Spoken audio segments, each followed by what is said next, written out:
Everybody, Craig Lighthizer here. In this video, I want to do a little update on a video that I did before about the DoorDash Dasher Direct card.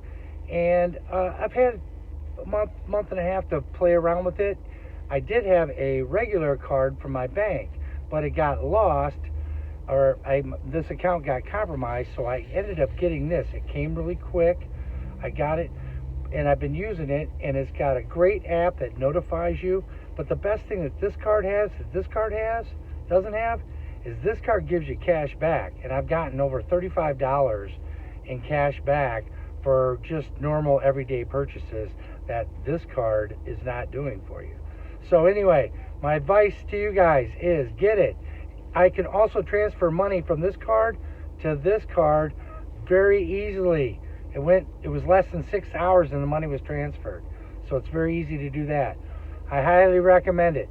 The only downside that I've seen with this card so far, the Dasher Direct card, is that I can't hook it up to my Mint. I use Mint.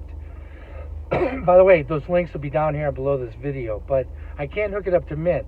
But the good thing is it makes me manually go in every month and categorize those expenditures, and this app really lays it out for you really nice.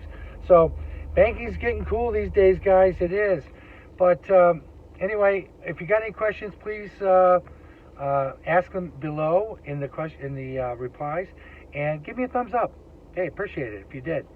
And I've also got some interesting links. I got a great book on how you can do affiliate marketing while you're door dashing. Might as well have some feelers out there while you're doing it, and have other sources of income stream while you're out there in the seat all day long door dashing. So, guys, with that, hope you got some value out of this video. Again, if you did, give me a thumbs up. I appreciate you guys. Love all my door dashers. Now go out there and make that money.